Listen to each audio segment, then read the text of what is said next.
அஞ்சாவது சம் பாருங்கள். மழையில் நனைந்து ஈரமானதால் கவிஞர் தமிழ் நம்பியின் குறிப்பேட்டில் 35 பக்கங்கள் வீணானது. முழுக்களின் உதவியுடன் பின்வருவனவற்றை காண்கன்னு சொல்லியிருக்காங்க. ஃபஸ்ட்டு தமிழ் நம்பியால் ஒரு நாளில் 5 பக்கம் எழுத முடியும் அப்படின்னா 35 பக்கம் வீணாக இருக்குது. அப்போது அவங்களோட எத்தனை நாள் உழைப்பு வீணானதுன்னு கேட்டிருக்காங்க. ஒரு நாளைக்கு 5 பக்கம் எழுதுகிறாங்க, 35 பக்கம் வீணாக இருக்குன்னா 35/5ன்னு எழுதுவோமா? 4×5 7×5 35. அப்போ 7 நாட்கள் உழைப்பு வீணாக இருக்குது. அடுத்து ரெண்டாவது பாருங்கள். 4 பக்கங்களில் 1800 எழுத்துக்கள் உள்ளதெனில் எத்தனை எழுத்துக்களை இழந்தார்? அதாவது 4 பக்கத்துக்கு 1800 எழுத்துக்கள், 35 பக்கம் வீணாக இருக்குது. இப்போ ஒரு பக்கத்துக்கு எத்தனை எழுத்துக்கள் கண்டுபிடிக்கணும். இப்போ 1800/4ன்னு போடுவோமா? ஏன்னா 4 பக்கத்துக்கு 1800 எழுத்துக்கள் சொல்லிட்டாங்க. அப்போ ஒரு பக்கத்துக்குங்கும் போது 4ஆல் வைப்போம். 1 4 4 16 மிச்சம் 2 5 20 0. இப்போ ஒரு பக்கத்துக்கு 450 எழுத்து இருக்கும். 35 பக்கத்துக்குங்கும்போது 450ஐயும் 35ஐயும் பெருக்கும். 5×5 25 மிச்சம் 2 4×5 20 22 3×5 15 மிச்சம் 1 4×3 12 1 13 5 7 5 1 இந்த 0 சேர்ப்போம். அப்போ மொத்தம் 15,750 எழுத்துக்கள் இழந்திருக்காங்க. அடுத்து மூணாவது சம் பாருங்கள். ஒரு பக்கத்திற்கு ரூபாய் 250 உழைப்பூதியம் பெறுபவர் எனில் அவர் இழந்த தொகையை கணக்கிடுக. ஒரு பக்கத்துக்கு 250 ரூபா, 35 பக்கம் வீணாக இருக்குது. இப்போ 35ஐயும் 250ஐயும் பெருக்குவோமா? 5×5 25 மிச்சம் 2 3×5 15 16 17 5×2 10 மிச்சம் 1 3×2 6 1 7. இப்போ 5 7 8 ஒரு 0 சேர்க்கணுமா? அப்போ 8,750 ரூபாயை இழந்திருக்காங்க. அடுத்து பாருங்கள். கவிமானின் உதவியுடன் தமிழ் நம்பியால் ஒரு நாளில் 7 பக்கங்கள் எழுத முடியும் எனில் இழந்த பக்கங்களை மீண்டும் எழுத எத்தனை நாட்கள் ஆகும்? ஒருத்தரோட உதவியோட ஒரு நாளைக்கு 7 பக்கம் எழுதுகிறாங்க. எத்தனை பக்கம் எழுதணும்? 35 பக்கம். இப்போ 35/7ன்னு போடுமா? 1 7 7 35. அப்போ மொத்தம் 5 நாட்கள் ஆகும். இன்னொருத்தங்க உதவியோட 7 பக்கம் எழுதுகிறாங்கங்கும்போது 35 பக்கத்தை முடிக்க எவ்வளோ நாள் ஆகும்னு கேட்காங்க. அப்போ 35/7ன்னு போடுவோம். 5 நாட்கள் ஆகும். அடுத்து அஞ்சாவது பாருங்கள்.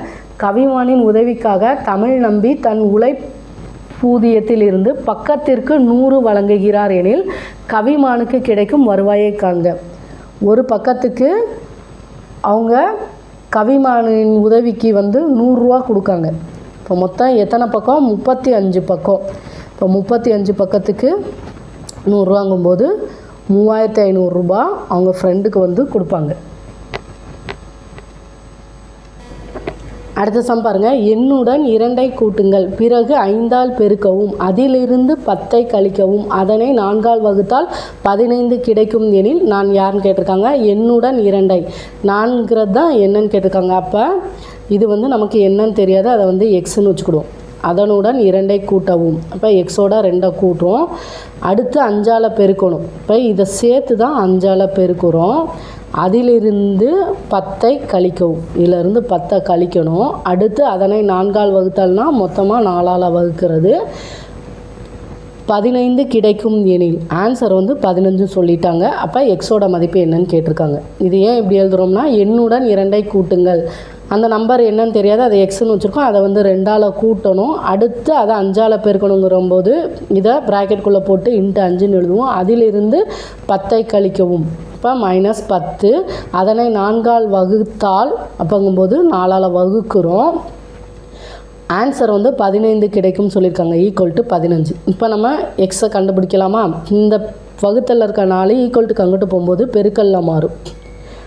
x + 2 × 5 - 10 = 15ஐயும் 4ஐயும் பெருக்கணும், நமக்கு 60. இப்போ பாருங்கள், எக்ஸையும் 5ஐயும் பெருக்கணும், அடுத்து 2ஐயும் 5ஐயும் பெருக்கணும். இப்போ நமக்கு 5x + 2 10 - 10 = 60. அடுத்து பாருங்கள் +10 -10 கேன்சல் ஆயிரும். எக்ஸு தான் கண்டுபிடிக்கணும். நமக்கு 5x = 60ன்னு கிடைக்குமா? எக்ஸு தான் கண்டுபிடிக்கணும் போது பெருக்கல்ல இருக்க 5 ஈக்குவல்ட்டுக்கு அங்கிட்டு போகும்போது வகுத்தல்ல மாறும். அதை எப்படி எழுதுவோம்? x = 60/5 அடித்தோம்னா நமக்கு ஆன்சர் வந்து 12ன்னு கிடைக்கும். அப்போ அந்த எண் வந்து 12. அடுத்த சம் பாருங்கள். காமாட்சி என்னும் பழ வணிகர் 30 ஆப்பிள்களையும் 50 மாதுளைகளையும் விற்கிறார். அவருக்கு ஒரு ஆப்பிளால் ₹8 லாபமும் ஒரு மாதுளையால் ₹5 நட்டமும் கிடைத்தால் அவரது ஒட்டுமொத்த லாப நட்ட தொகையை காண்கன்னு சொல்லியிருக்காங்க. 30 ஆப்பிள் விற்கிறாங்க, 50 மாதுளை விற்கிறாங்க. ஒரு ஆப்பிளுக்கு ₹8 லாபம்னு சொல்லியிருக்காங்க. இப்போ 30 ஆப்பிளுக்கு 30 × 8 உங்கள்கிட்ட 24 0. இப்போ வந்து லாபம் வந்து ₹240 கிடைக்கி ஆப்பிள் விற்கும்போது. அடுத்து 50 மாதுளை வந்து விற்கிறாங்க. ஒரு மாதுளைக்கு வந்து ₹5 நட்டம். அப்போது 50 மாதுளை விற்கும்போது இதை 5ஆல் பெருக்குமா? ஒரு மாதுளைக்கு ₹5 நட்டம்னா 50 மாதுளை விற்கும்போது 50 5 பெருக்கும்போது நமக்கு ₹250 நட்டம் கிடைக்கும். அப்போங்கும்போது லாபம் வந்து ₹240, நட்டம் வந்து ₹250. நட்டம் தான் அதிகமாக இருக்குது. அப்போ அவங்களுக்கு வந்து ₹10 வந்து நட்டம் வந்து அடைஞ்சிருக்காங்க. அடுத்து 8வது சம் பாருங்கள். ஒரு வறட்சி காலத்தில் மேட்டூர் அணையின் நீர்மட்டம் வாரத்திற்கு 3 அங்குலம் வீதம் குறைகிறதுன்னு சொல்லியிருக்காங்க. குறைகிறது எனில் தொடர்ச்சியான 6 வார கால இறுதியில் நீர்மட்டத்தில் ஏற்படும் மாற்றத்தை அளவிடுக. ஒரு வாரத்துக்கு 3 அங்குலம் குறையுது. இப்போ 6 வாரத்திற்குங்கும்போது 6 × 3 18 அங்குலம் வந்து குறையும். அடுத்த சம் பாருங்கள். புத்தர் கிமு 563 பிறந்து கிமு 483 இறந்தார். அவர் கிமு 500 உயிர் வாழ்ந்தாரா? அவருடைய ஆயுட்காலம் என்னன்னு கேட்டிருக்காங்க. அதாவது 563 483 வரைக்கும் வாழ்ந்திருக்காங்க. இப்போது இதுக்கு இடப்பட்டு தான் 500ங்கிற நம்பர் வருது. அப்போது 500 உயிர் வாழ்ந்தார். இப்போ ஆயுட்காலம் கேட்கும்போது 563 நம்ம 483 கழிச்சிடலாம். 0 4 16 கழிச்சோம்னா 8. அப்போது 80 ஆண்டுகள் வந்து உயிர் வாழ்ந்திருக்காரு.